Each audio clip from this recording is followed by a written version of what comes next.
Bapa yang di surga, kami datang kepada Tuhan karena Tuhan yang memanggil kami untuk datang kepadamu.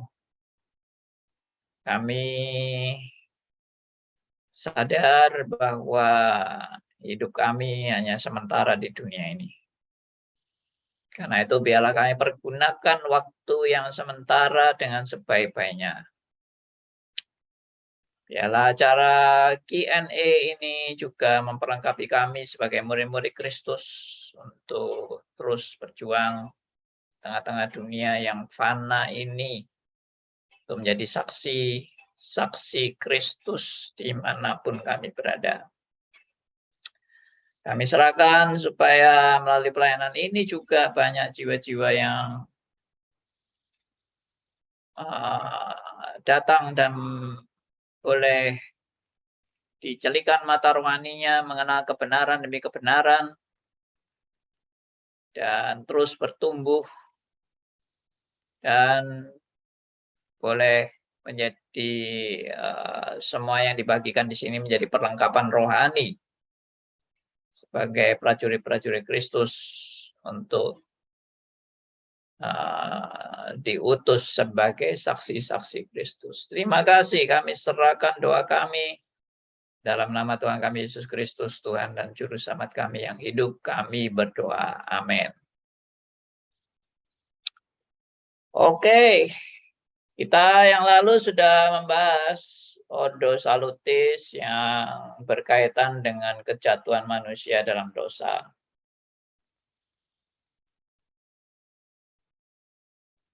Itu sudah keharusan. Jadi kejatuhan manusia dalam dosa itu bukan masih mungkin tidak jatuh. Nah, itu nggak mungkin. Tidak mungkin ada kemungkinan manusia tidak jatuh dalam dosa. Itu tidak mungkin. Tidak mungkin ada kemungkinan manusia bisa jatuh dalam bisa tidak jatuh dalam dosa.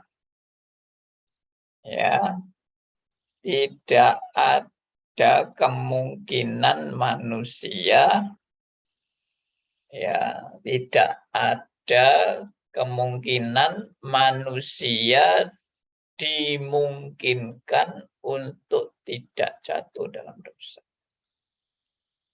Pasti itu, jatuh dalam dosa itu suatu kepastian, seperti kepastian Kristus datang ke dunia. Kristus datang ke dunia ini bukan bisa ya, bisa tidak. Kristus datang ke dunia untuk disalib, itu suatu kepastian. Jadi demikian juga kejatuhan dalam dosa juga suatu kepastian. Anda tidak bisa bilang bahwa kalau Kristus disalib itu kepastian, tapi manusia jatuh dalam dosa belum tentu kepastian. Nah, itu error itu. Anda error berpikir kalau sampai Anda menyimpulkan bahwa Kristus datang ke dunia untuk disalib itu kepastian, tapi manusia jatuh dalam dosa belum tentu kepastian. Nah, itu ngawur. Ya, kalau Anda nggak setuju, belajar dulu baik-baik. Jangan cepat-cepat nggak setuju. Jangan cepat-cepat ngengkel. Ya, saya lihat kadang-kadang banyak orang belum mikir dalam-dalam sudah ngengkel duluan. Ya enggak apa-apa lah, ngengkel sekali, 2 kali, tapi jangan terus-terusan ngengkel. Itu nanti membuntu otak Anda sendiri. Ya, tenangkan diri dulu, minta hikmat dari Tuhan, supaya Tuhan tolong kita untuk mata rohani kita dijelikkan. Nah, baru setelah mata rohani melek, oh iya, benar. Ternyata kejatuhan manusia dalam dosa itu bukan mungkin jatuh, mungkin nggak jatuh, tidak, pasti jatuh. Wah, kalau begitu Tuhan itu yang ya, yang gara-gara ya kejatuhan itu ya. Tuhan itu yang menjadi penyebab dosa ya. Berarti Tuhan itu yang bikin kejahatan ya terjadi di muka bumi ini. Ya, jangan cepat-cepat menyimpulkan kalau pengertiannya belum seutuhnya. Karena saya khawatir orang-orang yang baru berpikir separuh menyimpulkan kesimpulannya itu enggak salah 100%, tapi juga tidak seutuhnya kesimpulannya. Artinya begini, Allah itu tidak hanya merancang adanya kejatuhan, titik.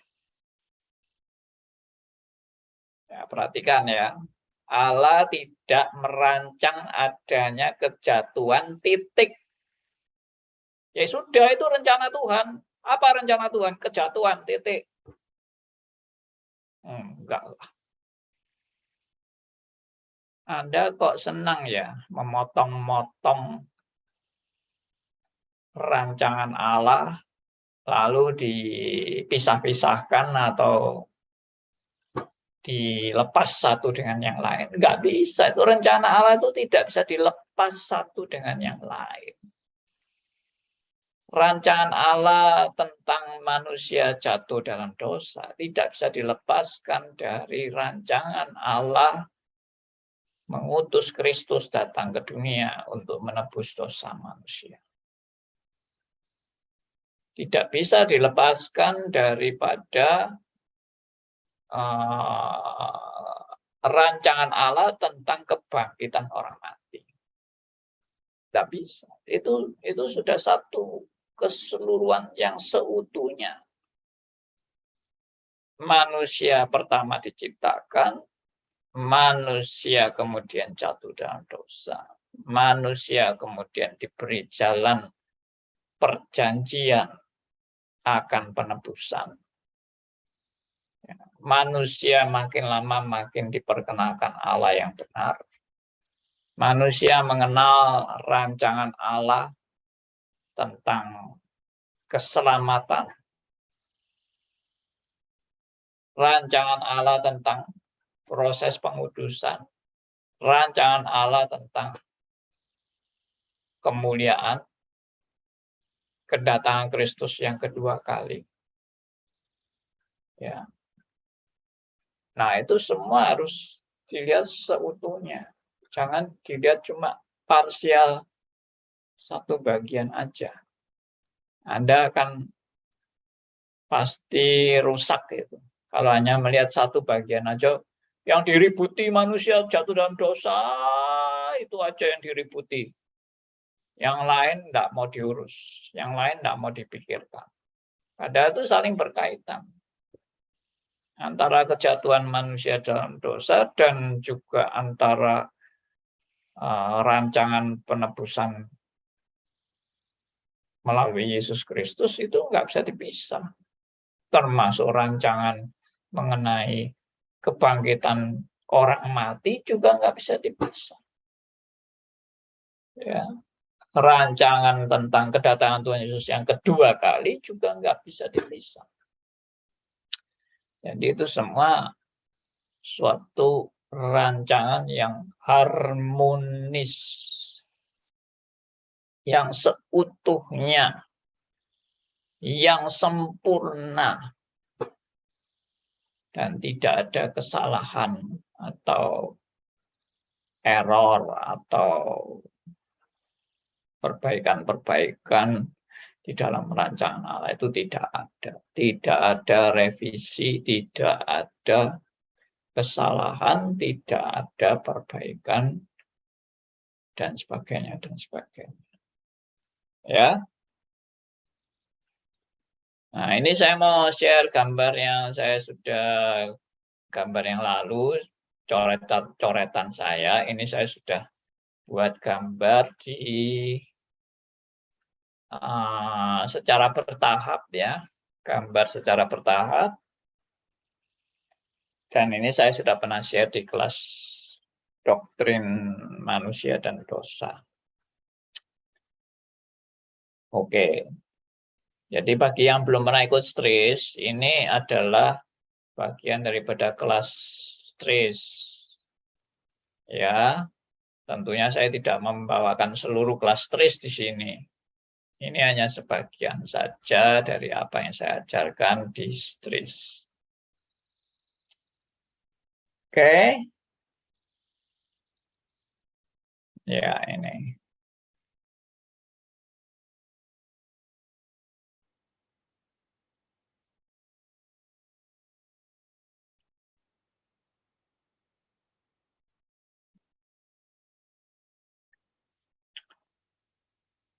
Ya, ini judulnya Rencana Allah dari Alfa sampai Omega.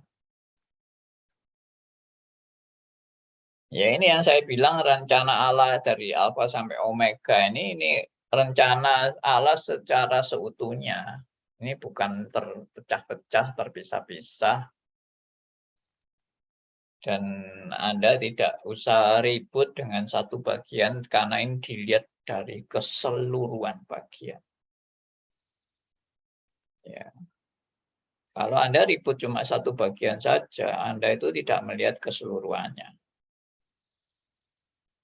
Kalau Anda melihat keseluruhannya, Anda melihat bagian per bagian itu di dalam satu kesatuan yang seutuhnya. Ya, oke. Mulai.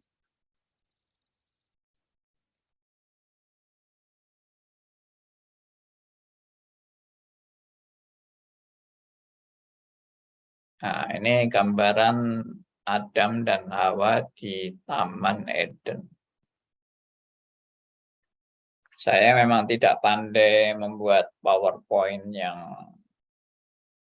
yang bagus-bagus gitu ya. Saya tidak punya kepandaian itu, jadi apa yang saya buat ini hanya apa adanya lah, secara sederhana aja. Adam dan Hawa di Taman Eden. Tapi sebentar. Saya batalkan dulu ini. Saya mau tunjukkan rancangan yang bukan reform ya. Rancangan yang Arminian dulu.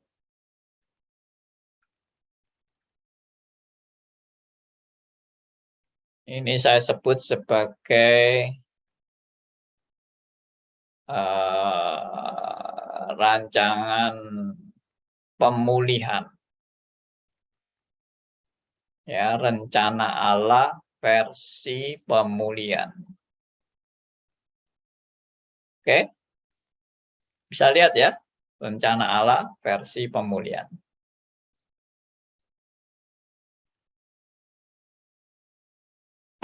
Nah, ini Adam dan Hawa di Taman Eden. Di dalam versi pemulihan, oke. Ya, ini supaya lebih pinter lah. Ini Adam dan Hawa di Taman Eden. Lalu ini ada rancangan Allah plan E. Ya, ini rancangan Allah yang pertama itu plan E.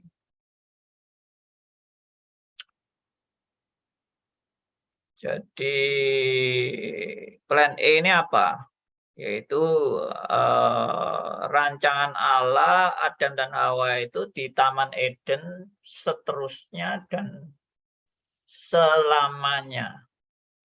Ya. Jadi Adam dan Hawa di Taman Eden itu seterusnya dan selamanya. Ini plan A. Tidak ada rancangan untuk kejatuhan dalam dosa, itu tidak ada. Karena Allah tidak punya rencana yang buruk. Nah, ini menurut yang versi pemulihan ya. Ini rancangan Allah versi pemulihan.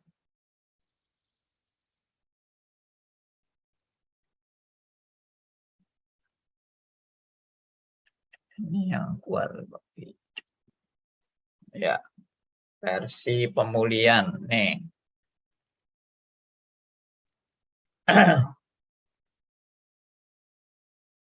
Nah, apa maksudnya versi pemulihan nanti saya kasih tahu ya. Ya ini sudah saya kasih tahu sih minggu lalu, Senin yang lalu ya. Tapi ini nanti saya lebih lengkap kasih tahunya. Jadi plan A ini selama-lamanya di Taman Eden. Saya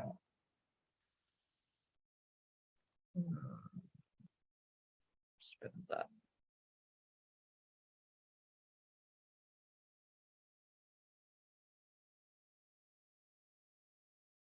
Ya, ini saya tidak ada fasilitas menulis. Ya udah, nggak apa-apa. Ya, nah, namun rencana Allah yang A ini, plan A ini yang tanpa kejatuhan dalam dosa, karena presupposisinya kan Allah tidak mungkin punya rencana yang jelek, ya, yang jahat. Manusia tidak mungkin direncanakan jatuh dalam dosa. Berarti rencana Allah ini yang baik-baik aja kan. Ya, awalnya itu kan yang baik-baik. Nah, ini plan A. Ini yang baik-baik. Tapi ternyata plan A ini gagal total. Rencana Allah bagi Adam dan Hawa supaya tidak jatuh dalam dosa, ternyata gagal total. Ya, gagal totalnya ini ya apa ini pembahasannya akan lebih dalam lagi, tapi saya tidak bisa membahas di sini karena ini nanti menyangkut doktrin manusia dan dosa. Ya, saya tidak mungkin membawa materi-materi kuliah stris dibagi ke sini. Ya nanti jadi kelas stris ini. Ya, ini bukan kelas stris, ini kelas obrolan santai dan Q&A. Oke.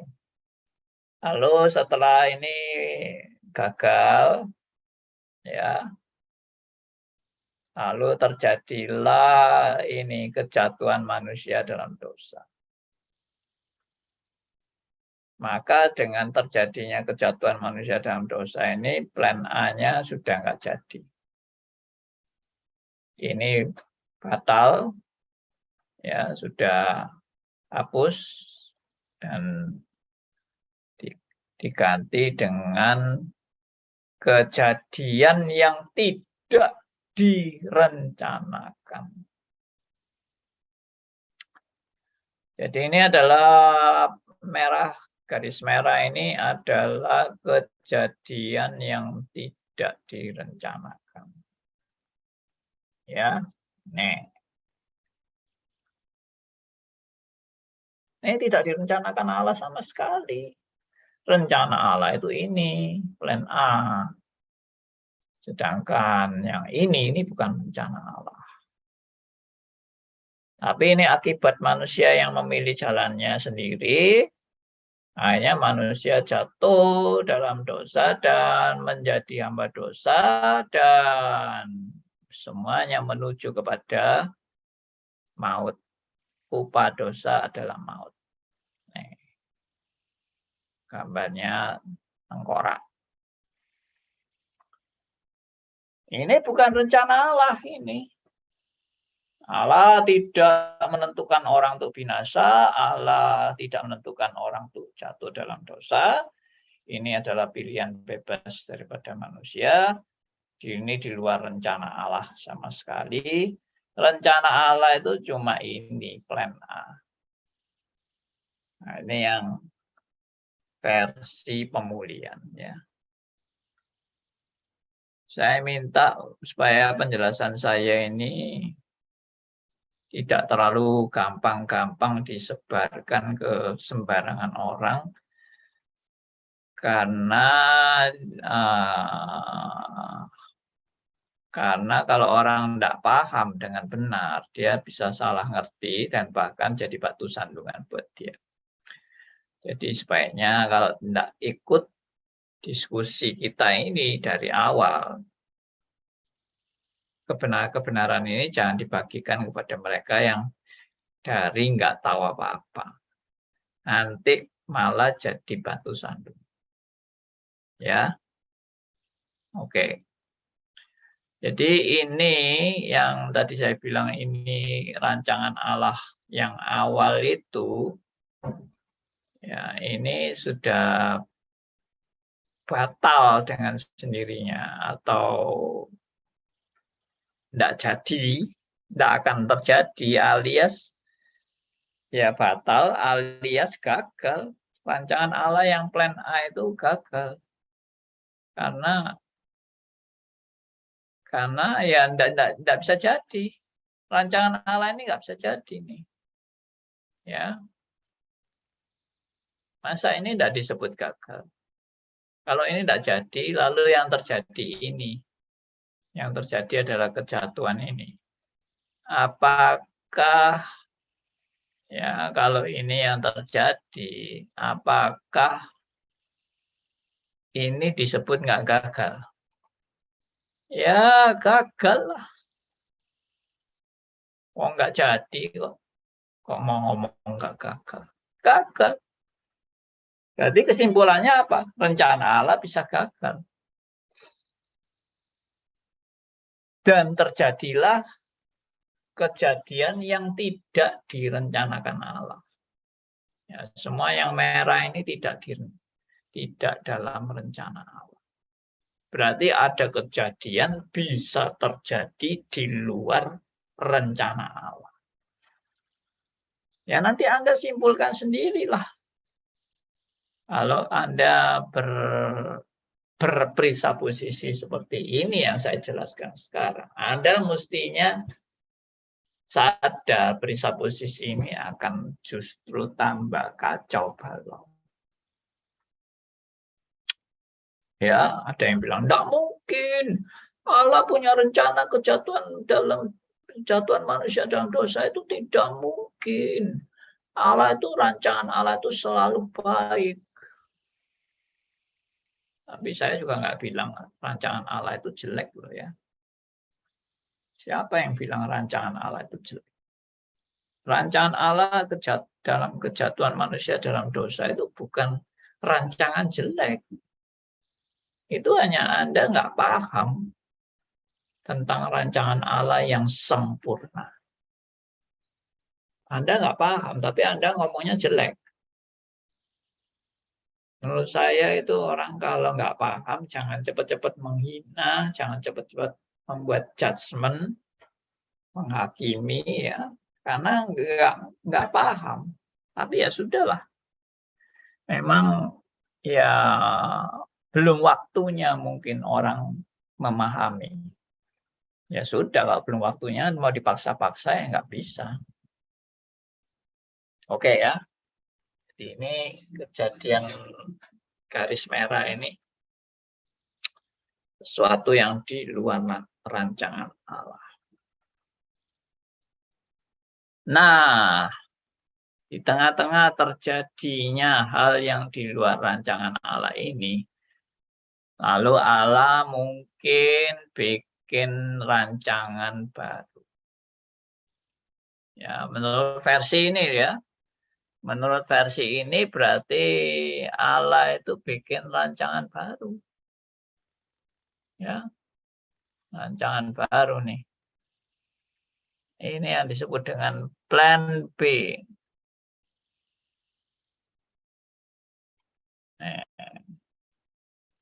Plan B. Tadinya plan B itu nggak ada. Yang ada hanya plan A. Ini tadinya yang ini kan. Tapi karena ini gagal, ini nggak jadi, ya sudah, sekarang Tuhan buat yang plan B. Jadi ini plan B ini termasuk apa namanya? Termasuk revisi. Nah, ini saya sulit nih kalau nulis di sini nih.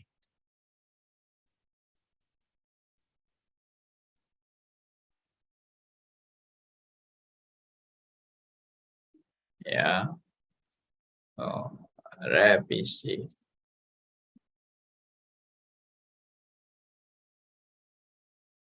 Diperbaikilah. Rancangan Allah yang rusak ini diperbaiki, sekarang bikin rancangan B, plan B.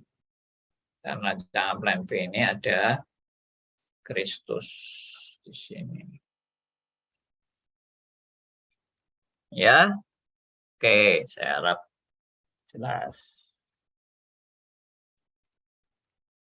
Nah, jadi plan B ini memberi kesempatan orang-orang yang jatuh dalam dosa ini untuk Anda bertobat. Jadi Kristus ditawarkan kepada orang-orang yang sudah jatuh dalam dosa ini untuk Anda mau datang dan percaya kepada Sang Juru Selamat yang sudah menebus dosa-dosa Anda. Maka plan B ini adalah ajakan Allah untuk orang-orang berdosa ini mau percaya kepada Sang Kristus yang adalah Tuhan dan Juru Selamat. Barang siapa yang percaya, Anda masuk dalam plan B ini. Barang siapa yang tidak mau percaya, Anda tetap masuk jalur merah, jalur kebinasaan. Jadi kalau Anda mau percaya, Anda langsung masuk jalur plan B. Ya, seperti itulah rancangan pemulihan.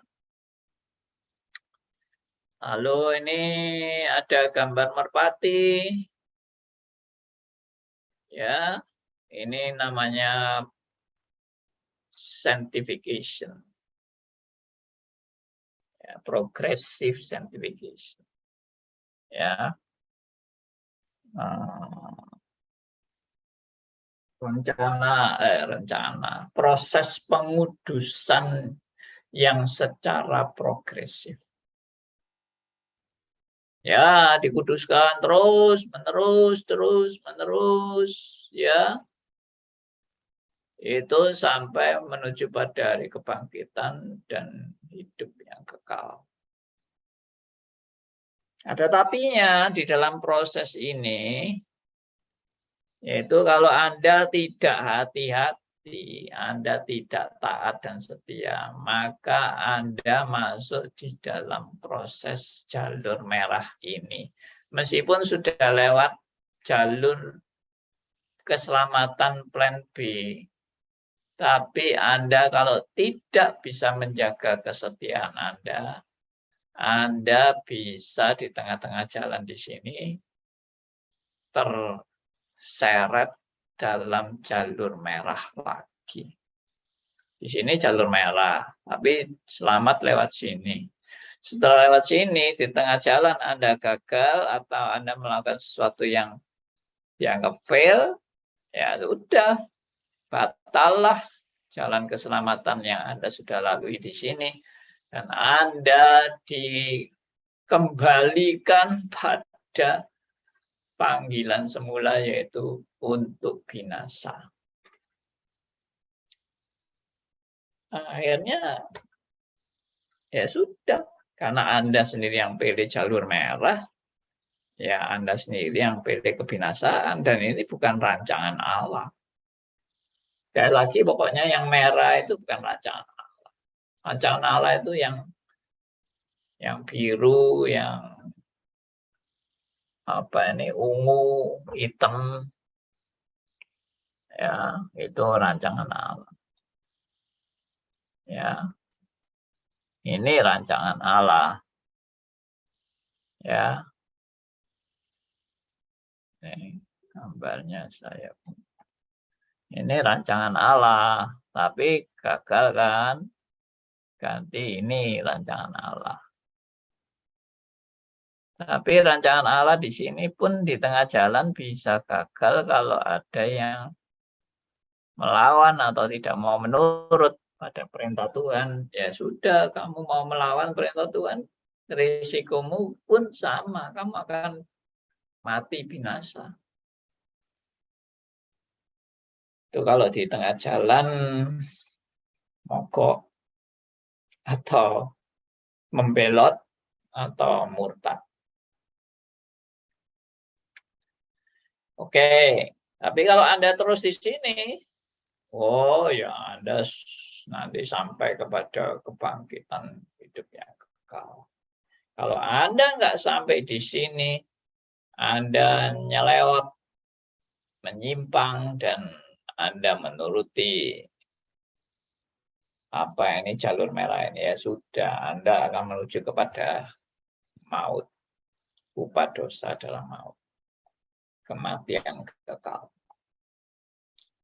Nah, kenapa ini saya sebut dengan pemulihan? Karena posisi, nah perhatikan di sini, posisi Adam dan Hawa di sini, dan posisi kita setelah mengalami kebangkitan dan hidup yang kekal, posisinya itu sederajat.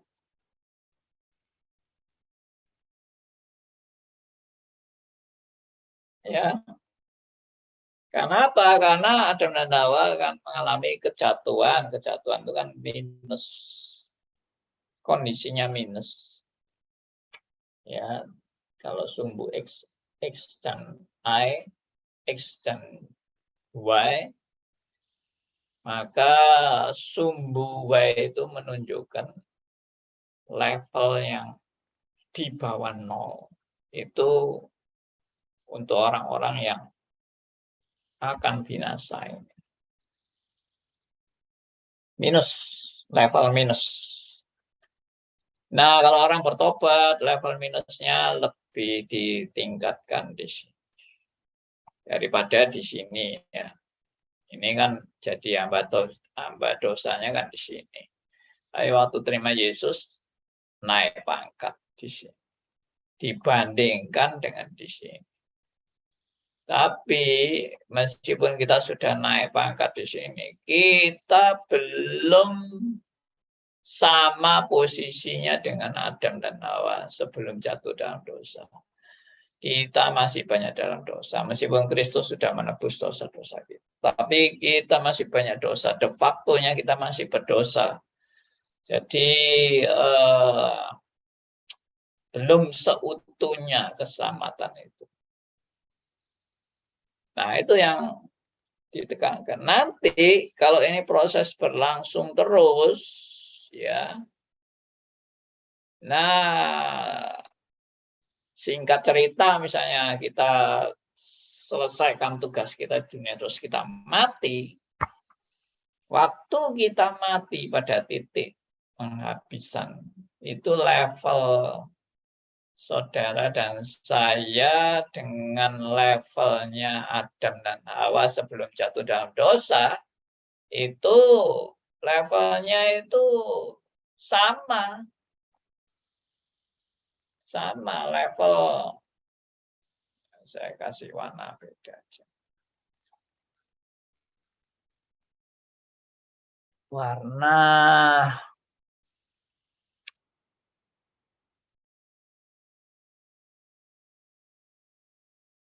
apa ya? Hijau aja.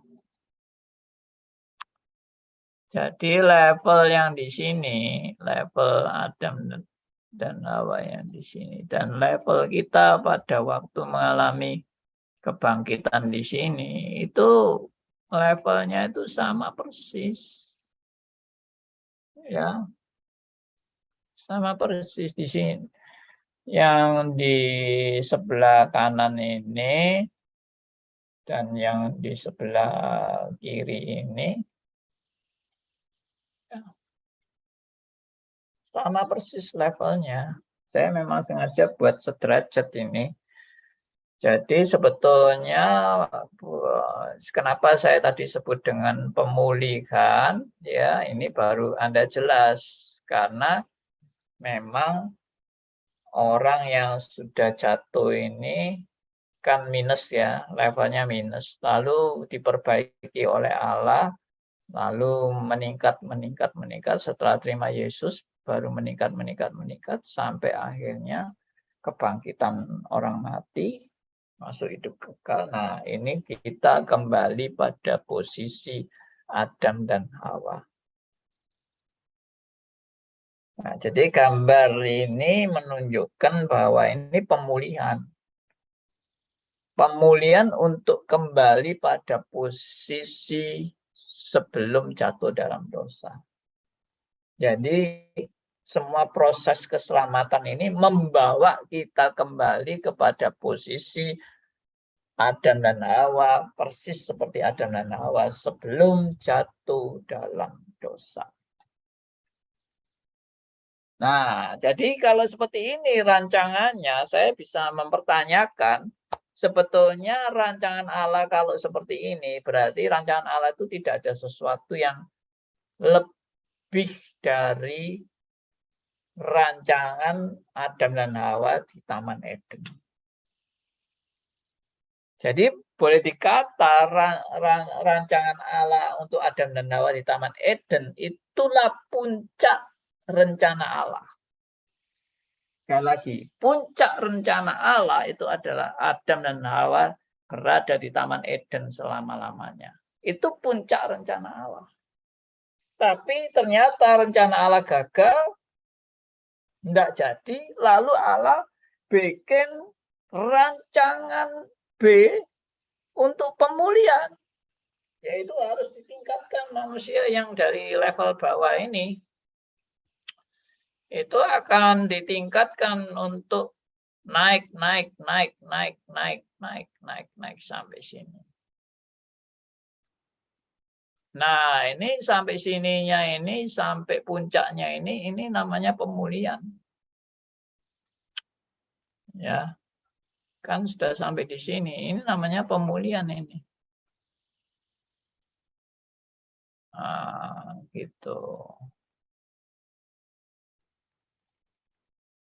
Level waktu setelah dipulihkan dan levelnya Adam dan Hawa sebelum jatuh dalam dosa sama persis.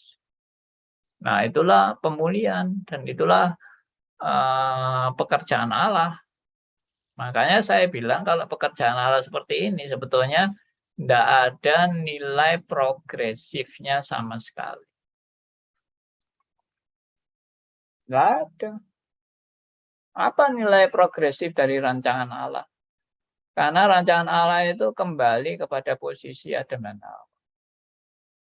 Jadi kalau posisi Adam dan Hawa itu adalah di sini adalah titik nol, ya.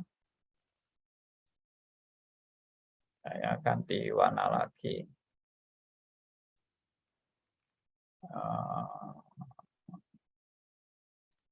Biru ya. Jadi kalau level di sini itu adalah titik nol, maka levelnya yang merah ini kan negatif. Ini jalur negatif. Tapi Allah mau memperbaiki supaya negatif itu menuju ke makin positif. Makin positif, makin positif. Akhirnya sampai di sini, ini sebetulnya adalah posisi yang persis sama seperti Adam dan Hawa pada waktu mulai diciptakan. Jadi untuk yang disebut dengan apakah berarti rancangan Allah itu ada kemajuan secara progresif? Jawabannya no. Kenapa? Karena manusia dikembalikan pada posisi semula zaman Adam dan Hawa sebelum jatuh. Berarti tidak ada progresif apa-apa kan? Yang ada itu kembali pada posisi Adam dan Hawa sebelum jatuh dalam dosa. Jadi apa arti rancangan Allah? Yaitu kembali pada posisi semula. Itulah rancangan Allah. Waduh, kasihan banget ya kalau rancangan Allah seperti itu. Sepertinya Tidak ada sesuatu hasil yang signifikan karena kembali pada posisi semula. Berarti tidak ada kemajuan kan? Dari zaman Adam dan Hawa sampai manusia kembali kepada zaman Adam dan Hawa, lalu kemajuannya apa dari manusia? Ya tidak ada. Kemajuannya cuma dari negatif ini kembali ke dari titik negatif atau titik minus ini kembali ke titik nol lagi. Jadi semua ini kembali ke titik nol, saudara. Oke, saya berhenti dulu penjelasan saya. Ya, saya mau stop dulu ini. Nanti kalau ada pertanyaan silakan.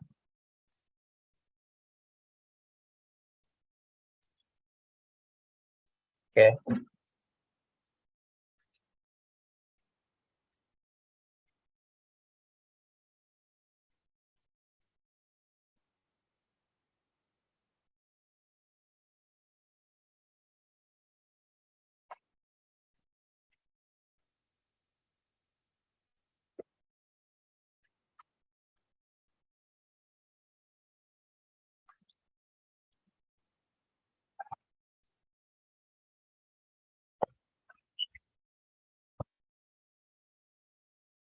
Baik, ada yang mau bertanya atau ada yang mau menanggapi, ada yang nggak jelas, silakan Pak Adrian sudah angkat tangan.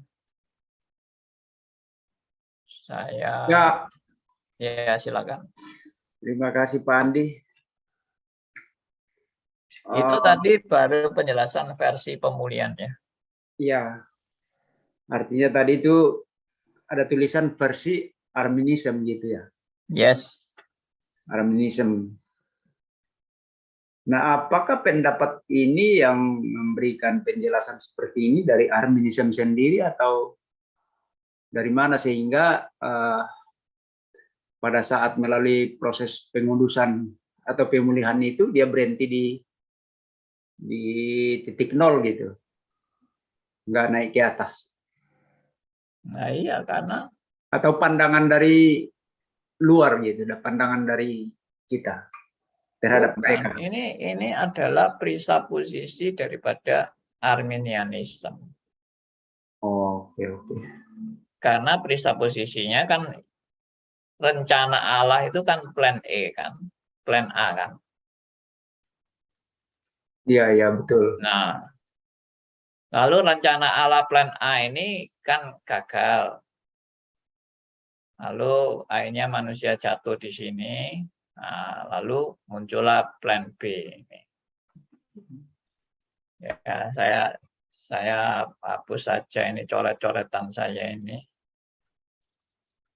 supaya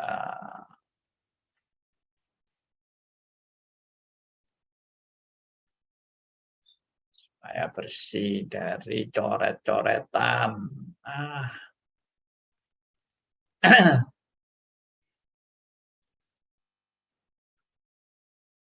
Ya, gini.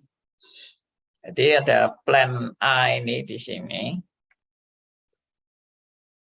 Plan A-nya nggak jadi, lalu manusia jatuh di sini, lalu muncullah plan B. Ya. Plan B ini untuk memulihkan plan A. Paham ya? Ya, betul. Jadi sebetulnya rencana Allah awalnya kan plan A. Ya. Tapi karena nggak jadi, gagal, maka terjadilah plan B untuk mengembalikan pada plan A. Makanya orang Arminian kalau ditanya, Allah itu kalau begitu gagal ya? Enggak gagal.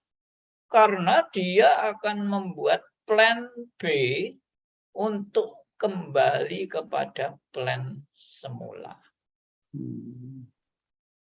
Itu makanya pemulihan kan. Jadi sebetulnya semua proses ini adalah proses pemulihan untuk kembali kepada rancangan Allah yang awalnya. Ya. Oke ya. Baik. Malam Pak Andi. Silakan Pak Liman. Nah, kalau dia bilang nggak pernah gagal, plan A-nya untuk membuktikan untuk menyempurnakan plan A, ya itu juga berarti gagal toh Pak. Logika akalnya kan gitu. Plan A nggak jalan, plan B-nya jalan supaya merealisasi plan A supaya jalan. Itu namanya gagal logika akal. Saya punya visi, pekerjaan saya akan gini. Oh setelah gagal, terjadi gini, saya coba lagi plan B, ya juga gagalnya saya. Logika akal kan gampang sebetulnya. Kenapa mereka nggak mau fair gitu loh Pak? Kenapa? Apa memang nggak tahu saya Pak? Itu karena mereka beranggapan akhirnya kan juga plan A yang terjadi. Itu maksudnya kembali ke level Adam dan Hawa sebelum jatuh dalam dosa. Iya, tapi jelas-jelas gagal itu kembali tidak peduli. Iya, memang. Gagal. Kita punya rencana gini-gini, untung sekian, kok gagal? Diubah lagi rencana saya. Ya tujuannya uang, tapi kan gagal. Saya punya rencana bisnis saya gagal, itu langsung gagal. Jadi kenapa tidak fair? Sebetulnya bukan juga gagal, tapi ini rancangan yang nihil. Nihil itu apa? Tidak menghasilkan apa-apa ini, karena kembali kepada awalnya. Tapi dikatakan gagal, tidak mau gagal, dikatakan apa? Kedua Allah. Allah apa model seperti itu? Kalau kita punya Allah seperti itu, ngapain kita sembah? Allah kok gagal-gagalan? Allah sekali ya tidak pernah gagal itu. Yang kedua bukannya Pak. Ya, jelas. Makanya ini kan repot. Kalau seperti ini kontradiksinya akan terjadi banyak kontradiksi. Hanya saya tidak mau mengangkat di sini. Nanti yaitu tadi nanti ini jadi kelas tris ya. Ini saya sudah sampaikan semua di kelas tris. Alasan-alasan semuanya. Oke, kalau tidak ada lagi, saya masuk ke Pandi. Ya, silakan Bu Nita. Pak, kalau lihat dari gambar tadi, yang versi Armenianism itu, berarti itu ada upaya manusia dong menuju kepada kebangkitan dan hidup yang kekal. Padahal di sini kan Tuhan Yesus sudah mengalahkan maut, tapi dengan upaya manusia, di proses pengudusan pemulihan harus taat, setia, baru bisa menuju ke atas kan Pak? Iya. Berarti ya juga kalau kan nggak akan mungkin manusia seperti itu, pasti anjlok juga. Menurut mereka mungkin. Iya, menurut mereka mungkin. Tapi kalau mereka menyadari bahwa manusia itu tidak ada yang baik, pasti kesini semua. Iya, kita itu harus setia. Kalau kita tidak setia, ya gagal. Ini. Padahal dosa itu melekat terus di dalam kehidupan kita. Ya itu, mereka menganggap kita bisa benar-benar suci, bersih, tanpa cacat. Ya, kita akan mencapai posisi tanpa cacat di hadapan Tuhan. Padahal tidak mungkin itu, Pak. Ya, bagi kita lah, bagi mereka mungkin. Yang menyadari. Berarti mereka nggak sadar ya Pak ya, dengan kata lain. Ya, makanya teman-teman itu dihimbau ikut stris ya. Iya, betul. Kalau tidak ikut stris ya tidak mudeng-mudeng. Iya, terima kasih Pak Andi. Terima kasih.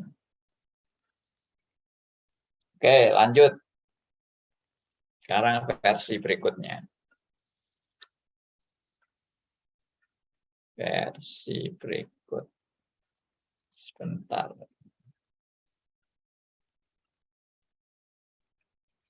Ya, ini.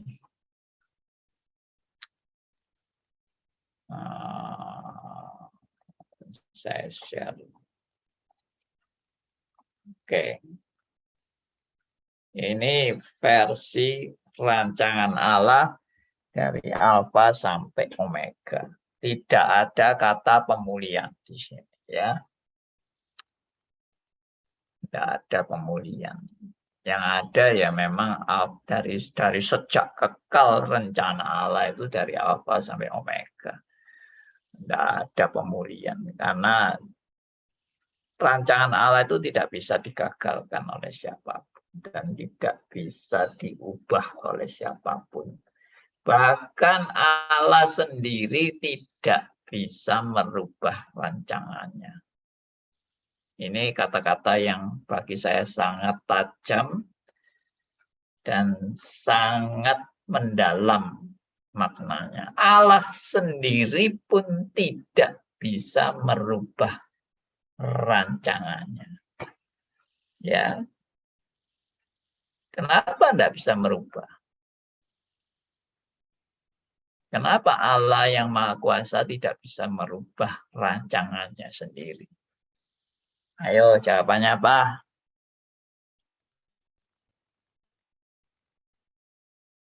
Pak Aryo, silakan.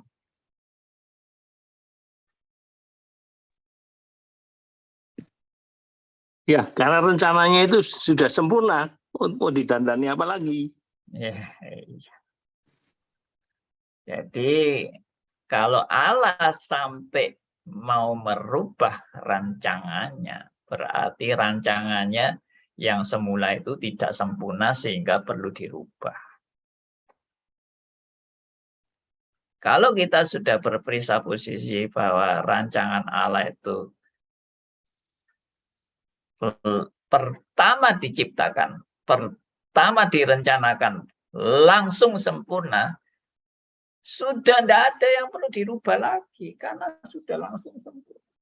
Tidak ada perbaikan lagi.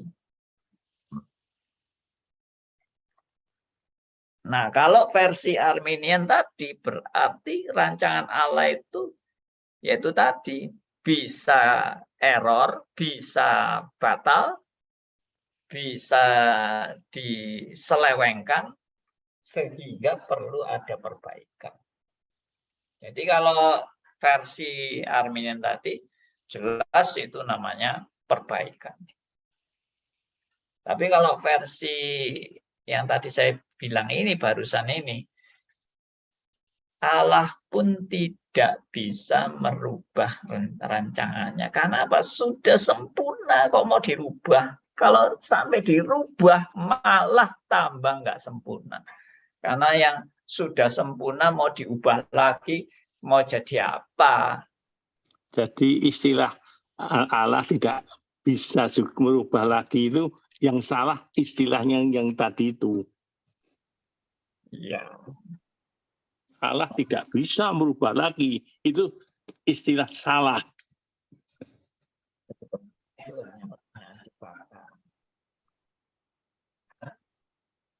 Apakah Allah masih bisa merubah rancangannya? Ya kalau rancangannya sudah sempurna, apanya yang mau dirubah? Kan gitu. Kecuali kalau rancangannya ada yang salah. Salah terus. Nah, kecuali rancangannya ada yang gagal.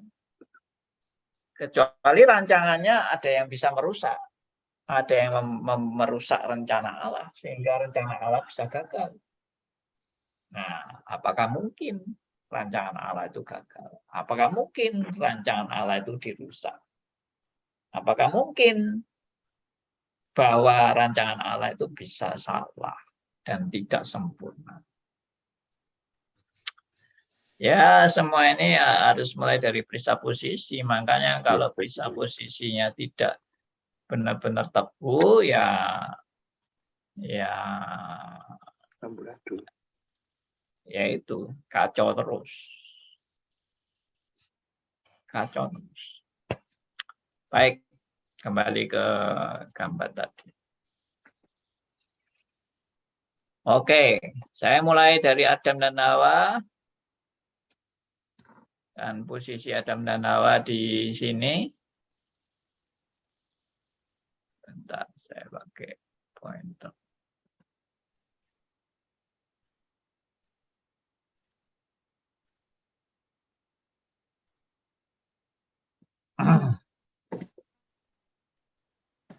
Oke ya, jadi ini posisi Adam dan Hawa di Taman Eden.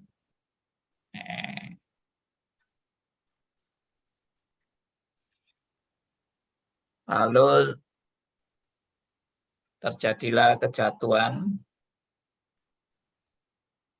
Ya, ini sudah tidak ada versi di luar rencana Allah, sudah tidak ada. Semua ini dalam rencana Allah.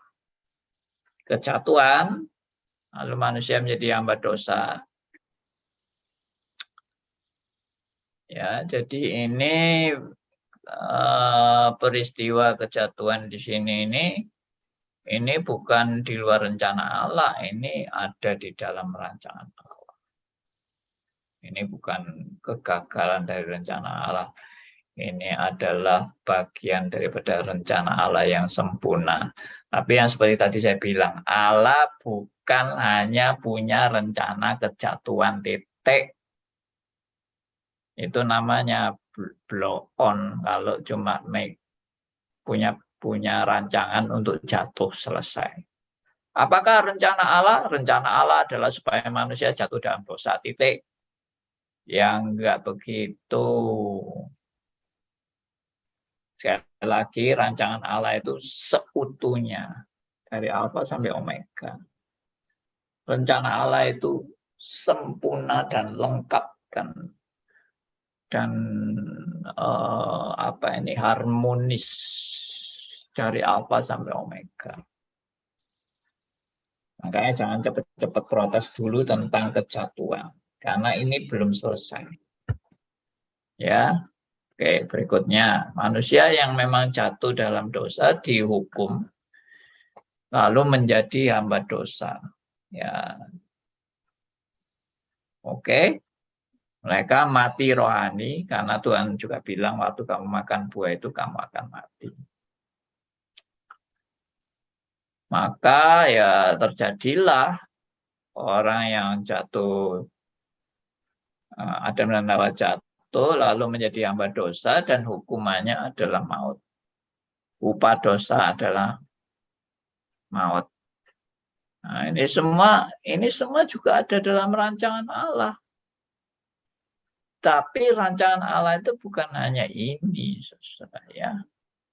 Rancangan Allah itu bukan hanya ini. Oke. Ya, jadi ini jalur seperti ini terjadinya. Ini pun juga ada dalam rencana Allah kok.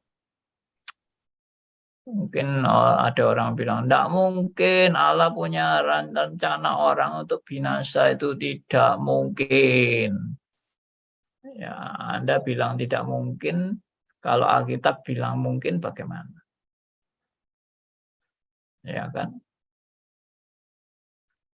Sebentar. Saya pasang kamera saya dulu. Nanti saya akan diprotes. Oh, enggak buka kamera Bapak ini.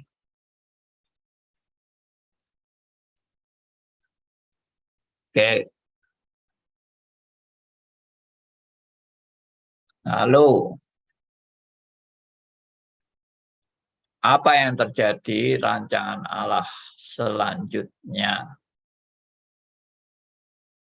Oh ya, sebentar. Saya mau share satu ayat untuk Anda yang suka protes bahwa Allah itu nggak mungkin punya rencana manusia untuk binasa. Ya, Anda itu gini loh.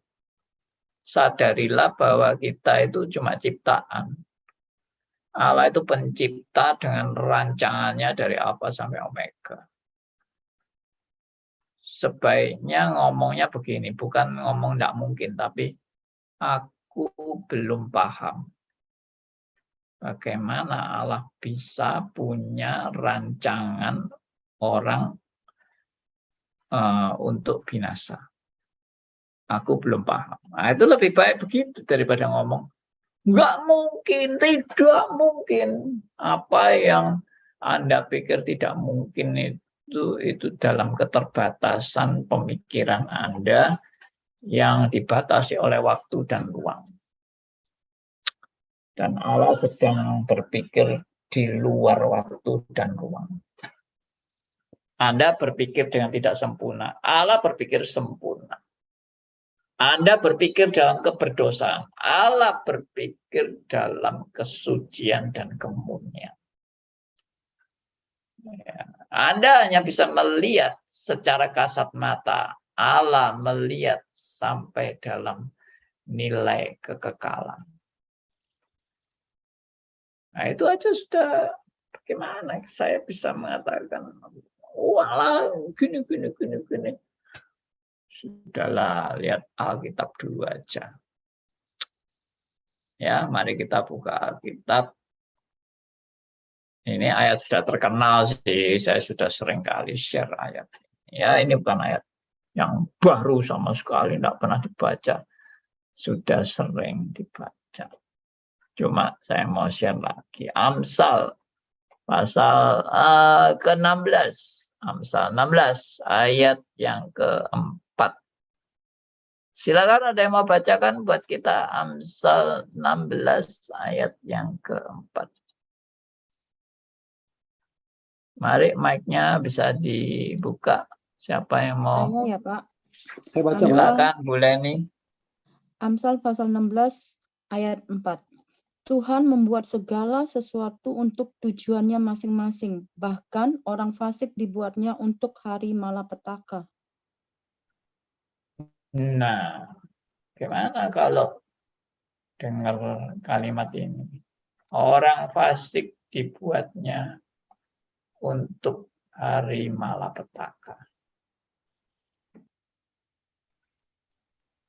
Ya sudah, bahasa Surabayanya klakep langsung. Ya, masih membantah lagi. Ya ini kan ayat Alkitab kan, orang fasik dibuatnya untuk hari malapetaka. Wah, kalau gitu Tuhan ini nggak benar ya, Tuhan ini. Nanti dulu. Jangan Anda cepat-cepat menghakimi Tuhan yang Anda itu nggak paham. Allah berbuat segala sesuatu itu di dalam kesempurnaan berpikirnya Allah. Loh, Allah sempurna kok bisa bikin orang fasik untuk hari malapetaka. Yaitu, Anda nggak akan paham memang. Anda dan saya juga nggak akan paham. Saya tidak katakan bahwa saya sudah memahami Allah. Saya juga nggak paham kok. Tapi saya mau menerima. Karena ini kebenaran yang dinyatakan dalam kitab suci. Meskipun saya masih sulit juga memahami. Tapi ini kebenaran. Sebetulnya bukan hanya ayat ini kebenarannya itu tentang orang-orang yang ditetapkan untuk binasa. Ya, saya waktu juga mulai merenung-renungkan orang yang ditetapkan binasa itu, saya merenungkan ini perumpamaan gandum dan lalang. Waduh, benar-benar itu sudah KO deh. Kalau sudah diperhadapkan dengan perumpamaan gandum dan lalang, langsung segala bantahan keberatan atau enggak terima, protes apa segala macam. Tapi kalau sudah diperhadapkan dengan perumpamaan gandum dan lalang, Anda mau ngomong apa?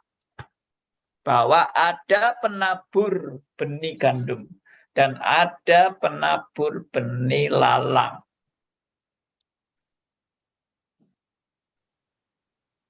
Sudah pernah baca itu? Yang mestinya sudah pernah lah. Kalau belum pernah, baca perumpamaan penabur benih lalang dan penabur benih gandum. Baca baik-baik itu.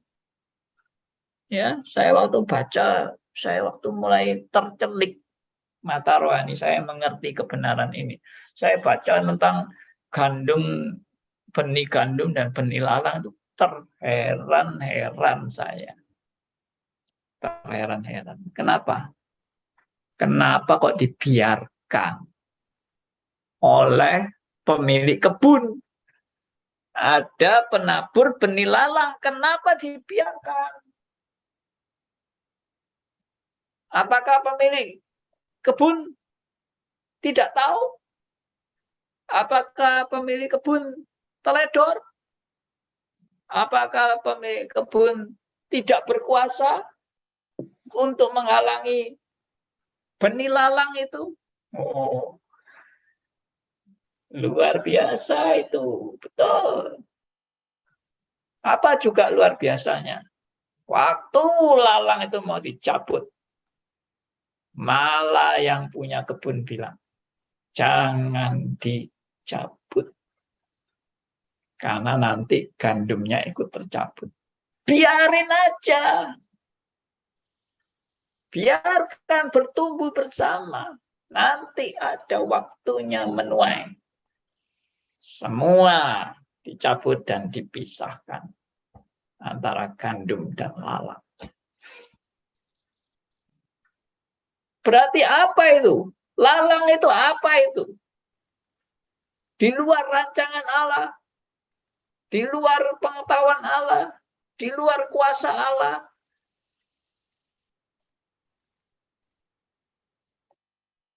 Kalau itu di luar rancangan Allah, ya sudah di stop aja toh. Atau penabur benih lalang. Lu mau nabur apa lu? Tidak aku izinkan. Selesai. Beres toh. Gampang itu. Kenapa? Dibiarkan kenapa? Pasti ada rancangannya. Pasti ada rencananya. Pasti ada alasannya juga. Nah, itu. Mari kita belajar hikmat Allah di sini. Bukan berpatokan kepada hikmat manusia. Perumpamaan yang kedua, yang betul-betul membuat saya juga seperti makin diteguhkan lagi dengan kebenaran. Yaitu apa? Yaitu kambing dan domba. Atau domba dan kambing.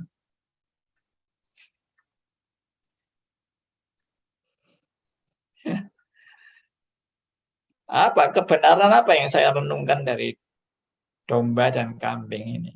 Ya, salah satu kebenaran yang mencelikkan saya waktu merenungkan antara domba dan kambing adalah apa? Adalah domba tidak pernah jadi kambing dan kambing tidak pernah jadi domba. Itu yang sepertinya klik bagi saya. Benar. Nggak tahu orang-orang yang seringkali dengar perumpamaan tentang domba dan kambing itu, pikirannya apa membaca itu? Dari mana kambing itu? Apakah kambing itu adalah penjelmaan dari domba yang nggak baik, lalu domba itu menjelma jadi kambing? Gitu. Atau kambing kalau ternyata berbuat baik, akhirnya kambingnya mengalami metamorfose ya, atau jadi domba kambingnya. Nggak ada. Tidak ada peristiwa kambing jadi domba, domba jadi kambing. Tidak ada. Dari awalnya sudah kambing ya kambing. Dari awalnya sudah domba ya domba. Induk domba tidak akan pernah punya anak kambing. Dan sebaliknya, induk kambing tidak akan pernah punya anak domba. Mau itu tanya, yang saya tangkap. Ya, silakan Pak Liman. Pak Andi bilang tadi lalang di antara gandum supaya jangan dicabut dulu, Pak ya, supaya nanti bisa penuh yang terjadi. Ini saya tanya sama Pak Andi, maunya Pak Andi sebagai gembala di suatu gereja, apa Pak Andi nggak tahu di antara semuanya Pak Andi ada kambing, ada domba? Dan bagaimana sikap Pak Andi pada waktu tahu bahwa itu jemaat itu kambing? Apakah diam atau mengusir? Itu pertanyaan saya. Apa dibiarkan seperti yang tadi, Pak? Terima kasih, Pak Andi. Pertanyaan bagus. Saya akan jawab dengan tegas, karena ini juga pergumulan saya. Jawaban yang tegas adalah, saya tidak tahu siapa kambing dan siapa domba. Mungkin kelihatannya hari ini dia kambing. Mungkin. Kelihatannya loh ya, saya tidak mengatakan dia pasti kambing, karena saya nggak tahu. Dan Tuhan memang nggak kasih tahu sama saya. Di antara jemaatmu yang memang pasti ada kambing, ada domba itu pasti. Tapi mana yang kambing, mana yang domba? I don't know. Tuhan cuma kasih tahu saya, gembalakanlah domba-dombamu itu dengan sebaik-baiknya. Ya, di antaranya ada kambing. I don't know. Pokoknya aku harus memberitakan kebenaran kepada jemaat. Di dalam jemaat yang aku beritakan dan aku gembalakan itu ada memang domba, ada memang kambing. Tapi saya tidak tahu mana domba, mana kambing. Pokoknya saya gembalakan. Nanti yang kambing ya tetap kambing, yang domba tetap domba. Sudah, itu aja. Yang namanya domba itu adalah bukan kambing jadi domba, tapi yang namanya domba itu adalah ada domba yang masih di luar kandang. Sekarang boleh dibawa kembali kepada kandang yang benar, yaitu kandangnya gembala yang baik. Gembala yang baik itu bukan saya loh. Gembala yang baik itu Kristus. Saya ini tugas saya apa? Membawa orang-orang pilihan Allah untuk datang ke kandang yang benar. Itu tugas saya. Tapi nanti tentunya yang ke kandang yang benar itu yang domba saja. Tapi itu bukan saya yang memilih dan bukan saya yang menentukan. Yang memilih dan menentukan itu adalah Allah. Ya, saya hanya bertugas untuk memberitakan kebenaran sebagai gembala yang saya ini kan gembala hamba. Sebagai hamba saya ini, tugas saya adalah memberitakan kebenaran untuk orang datang kepada gembala yang baik. Bukan datang kepada saya. Saya ini siapa? Saya bukan jaminan keselamatan. Begitu Pak Liman. Oke, thank you Pak Adi. Terima kasih. Saya terus pada Calvin yang bicara gini, Pak. Saya baca bukunya Calvin. Suara gembala ada dua suara katanya. Satu suara yaitu mengumpulkan orang-orang kudus. Satu suara untuk mengusir serigala dari gereja. Itu ada tulisan Calvin kok. Saya kok kalau itu saya nggak berani. Ya, saya tidak berani ngusir, kecuali Tuhan yang suruh saya ngusir. Tapi selama saya menjadi gembala sidang, saya melihat ada orang-orang yang tadinya menolak firman dengan keras. Habis-habisan menolak firman. Habis-habisan menolak reform, predestinasi, kedaulatan Allah, ditolak semua. Ya, dengan sangat keras menolaknya. Tapi di akhir hidupnya, dia sendiri ngaku sama saya dengan menangis. Pak, sekarang saya baru tahu hidup saya berada di dalam kedaulatan Allah. Dulu saya tidak bisa terima Bapak ngomong ini. Saya tidak bisa terima bahwa hidup kita sudah ditetapkan ya oleh Allah. Saya tidak bisa. Saya yang menentukan arah hidup saya. Sekarang saya baru sadar. Semua yang menentukan adalah Allah. dia nangis karena dia mengalami ya istilahnya mengalami kasih Tuhan yang luar biasa. Ya, betul.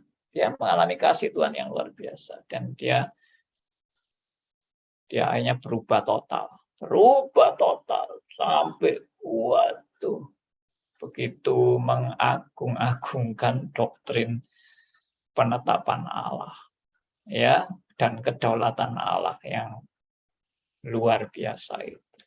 Nah, itu siapa yang tahu kalau orang ini akhirnya jadi seperti itu kan? Kalau saya usir dia dari dulu, wah ya berarti saya sudah menutup jalan bagi dia. Tapi itu sih fenomenanya ya, Tuhan tidak mungkin salah memilih orang. Kalau saya usir ya nanti dia ditampung sama gembala yang lain untuk dibawa pada keselamatan yang sejati. Ya itulah. Terima kasih Pak Andi. Terima Ya. kasih. Terima kasih. Terima kasih.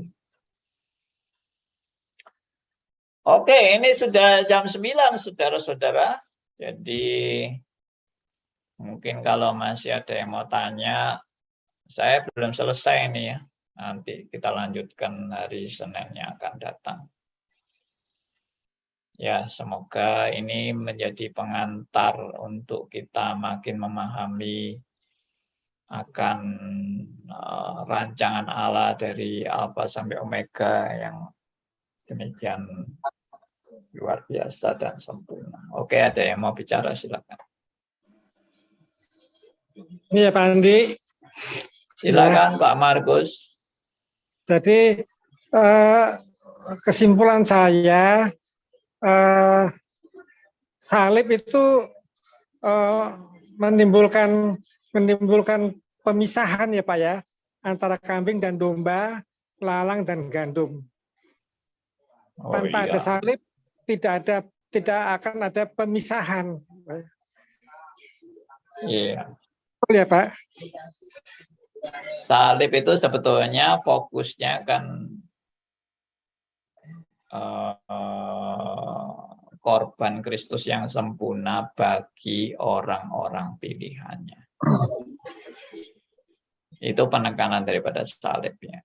Bukan, ya memang pasti membawa dampak yang kalau itu memang bagi orang pilihan kan berarti yang nggak pilihan yang terpisahkan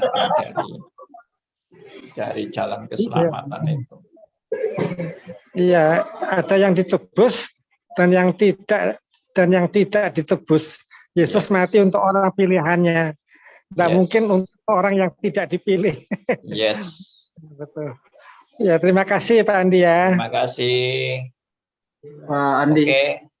Pak Andi, satu pertanyaan ya. Saya berpikir lagi tentang gambar yang tadi itu. Iya. Yang versi Armenian itu. Tapi mereka juga mencapai kebangkitan dan hidup kekal ya. Oh iya. Tetap juga mereka mendapatkan itu. Oh bukan mereka dapatkan itu. Teorinya mereka itu. Oh gitu. Ini kan teorinya mereka ini. Teorinya mereka. Ya. Sebentar. Saya ini tidak menghakimi orangnya loh ya. Kalau pertanyaannya apakah ada orang Armenian diselamatkan, saya percaya ada. Lalu dibalik, apakah orang Reform pasti selamat? Saya katakan juga tidak. Jangan Anda lalu merasa kalau saya sudah Reform, saya pasti selamat. No, nanti dulu. Ya, ada orang yang pemahamannya Reform tapi nggak pernah lahir baru. Juga ada. Kenapa dia kok Reform? Ya cuma karena kagum sama ada itu tokoh pendeta Reform yang luar biasa yang menyebabkan saya jadi Reform. Tapi dia jadi Reformnya karena seorang tokoh pendeta, bukan karena Roh Kudus yang melahirbarukan dia. Nah, itu bisa terjadi. Orang ngaku-ngaku diri Reform, tapi nggak pernah selamat. Jadi hati-hati ya. Kita kalau terus beranggapan yang reform pasti selamat, itu tambah sesat itu. Kenapa sesat? Karena keselamatan itu disebabkan karena doktrin reform. Wah, itu bahaya besar. Keselamatan tidak karena doktrin reform. Tapi jangan salah mengerti. Saya tidak berarti lalu mengatakan nggak perlu kalau begitu, itu nggak penting reform, nggak penting. Yang penting masuk surga. Tidak juga. Tidak semudah itu kesimpulannya, lalu doktrin tidak penting, yang penting masuk surga. Itu juga ajaran sesat. Oke ya, jadi ini biar kita berhati-hati di dalam mempelajari hal ini. Kita tidak menghakimi orang. Kita sedang mengkritik suatu ajaran. Oke. Terakhir. Pak Handi, Oh ya, Bu Cucu, silakan. Berarti kalau misalnya begitu, kita melihat itu orang mungkin kalau lahir baru atau tidaknya, lihat dari pertumbuhan imannya, dari buahnya, atau gimana Pak Andi? Kan kita nggak bisa menghakimi orang itu. Nggak bisa. Nggak bisa kan Pak Andi? Jadi kalau itu gimana Pak Andi? Lihat kita. Hanya Ya, mungkin kita nggak bisa tetap ya. nggak bisa menghakimi sampai dia mati pun saya nggak bisa menghakimi. Jadi itu ketentuan Tuhan yang tahu ya. Iya. Kita akan masuk. Yang tahu ya cuma Tuhan. Oke. Saya tidak bisa lalu mengatakan kepada orang yang sudah dipeti mati ini, orang ini pasti masuk neraka. Waduh, gawat deh. Saya paling tidak berani mengatakan seperti itu karena memang saya nggak tahu. Yang itu Pak Andi, yang dari buahnya itu kita bisa melihat itu gimana maksudnya? Kita bisa melihat dari buahnya. Ya, buah itu sebetulnya secara komprehensif ya. Buah itu tidak identik dengan sekedar perbuatan baik. Kalau sekedar perbuatan baik, orang di luar Kristen juga banyak yang berbuat baik. Jadi kita jangan terkecoh dengan hal-hal lahiriah. Karena buah itu mengandung suatu pengertian yang sangat dalam dan sangat komprehensif. Yang tidak bisa saya hanya sekedar menerjemahkan itu sebagai perbuatan.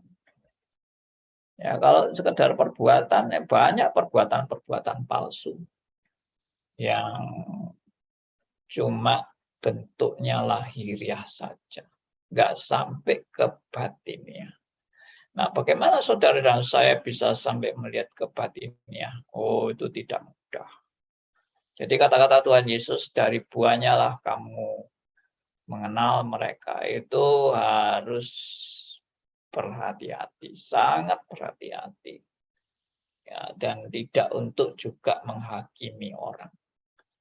Saya malah menafsirkan kata-kata Tuhan Yesus itu, buah itu sebetulnya berkaitan sangat erat dengan pengajaran. Sangat erat dengan pengajaran. Sekali lagi bukan karena pengajaran yang menyelamatkan, tetapi orang yang diselamatkan pasti akan dituntun pada pengajaran yang makin lama makin benar. Ya, saya seringkali koreksi ada orang begini. Doktrin tidak penting. Yang penting kita ini mengalami hidup dalam anugerah Tuhan. Itu yang penting. Doktrin tidak penting. Saya selalu tanggapi. Kalau Anda mengatakan doktrin tidak penting, justru orang yang dipimpin Roh Kudus akan dituntun untuk makin mengerti doktrin dengan benar. Tidak mungkin orang yang dipimpin Roh Kudus makin lama makin sesat. Itu tidak mungkin. Orang yang dipimpin Roh Kudus makin lama makin membuang doktrin. Makin lama makin meremehkan pengajaran. Tidak mungkin. Karena Roh Kudus itu cirinya justru membawa kita kepada pengajaran Alkitab yang sebenarnya. Bukan makin menjauhkan kita dari ajaran-ajaran yang betul-betul kembali kepada Alkitab. Nah, itu kan. Berarti tidak mungkin kan orang yang diselamatkan ini lepas sama sekali dari pengajaran. Itu tidak mungkin. Makanya Tuhan Yesus waktu mengatakan dari buahnya kamu mengenal mereka. Itu sebetulnya kaitannya sangat erat dengan pengajaran. Tapi bukan sekedar pengajaran titik ya. Itu yang tadi saya bilang artinya sangat komprehensif. Oke, ada satu lagi teman, Pak Darmius, saya silakan bicara. Mic-nya boleh dipasang, Pak Darmius. Mana? Kok nggak ada ya? Pak Yustanu Jaya ini kan Pak Darmius kan? Halo. Wah, mungkin lagi ke belakang mungkin. Ini yang ahli baca buku kita ini, Pak Darmius ini. Pak Darmius, di manakah engkau? Dosen ini, Pak. Dosen ya. Pak Yustanu Jaya. Ya sudah. Kita selesai saja sampai di sini ya. Oke, kita tutup dalam doa. Kita bersyukur pada Tuhan. Kita akan lanjutkan penjelasan ini pada Senin yang akan datang. Dan biarlah Tuhan yang pelihara kita semua.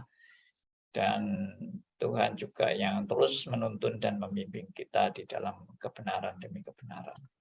Itu ada chatnya Pak Yus, dia bilang speakernya nggak bisa jalan, Pak. Oh, kok aneh. Ya itu harus install atau keluar dulu terus bisa masuk lagi ya. Ya ini sudah ketetapan Tuhan, Pak Darmius tidak bisa bicara. Oke Pak, nanti bisa ditulis saja Pak di WA atau gimana gitu ya. Pak Darmius kan sangat bagus itu untuk kasih referensi-referensi juga. Ya sayang Pak Darmius tidak bisa bergabung. Oke ya, kita tutup dalam doa. Saya minta yang berdoa adalah Pak Liman ya. Pak Liman masih standby? Pak Liman. Oke. Oh, mic-nya tolong dibuka. Mic. Oke, Ya. mari kita berdoa. Bapa di surga, terima kasih dan puji syukur. Malam yang indah ini kami bisa mendengarkan suara kebenaran yang betul-betul datang dari Engkau ya Bapak. Melalui hamba-Mu Pak Pendeta Andi Halim. Roh Kudus akan memberikan pengertian yang lebih dalam lagi pada diri hamba-Mu. Supaya kami makin bertumbuh dengan buah-buah yang makin nampak dalam kehidupan kami dengan pengajar-pengajar yang lebih serius dan lebih sungguh-sungguh. Terima kasih ya Tuhan, Kau selalu membimbing kami, mengarahkan kami terus pada jalan yang benar. Itu bukan karena kami hebat, bukan karena kami pandai, itu karena pekerjaan dari Roh Kudus secara mutlak. Oleh Tuhan, supaya kami tergantung pada Engkau secara mutlak itu. Tidak satu andil pun dalam diri hamba yang ada, Tuhan. Jadi Roh Kudus menguasai hati dan pikiran kami, ya Tuhan, untuk tetap banyak belajar firman Tuhan, banyak berdoa pada Tuhan, minta hikmat dari Tuhan. Terima kasih Bapak. Kau pakai hamba-Mu, Pak Pendeta Andi Halim, jadi berkat banyak orang, mempunyai pengajar-pengajar yang serius dan benar, mempertobatkan banyak orang, sehingga betul-betul orang itu mengerti ajaran yang benar. Terima kasih, Bapak. Terima kasih. Satu sama lain, lindungi kami dalam perjalanan kami, beristirahat, semuanya dalam kondisi yang sehat dan selamat, itu semua dalam kedaulatan Tuhan. Terima kasih, Bapak. Amin. Dalam nama Tuhan Yesus, hamba berdoa dan mengucapkan syukur. Amin. Amin. Terima kasih Pak Liman.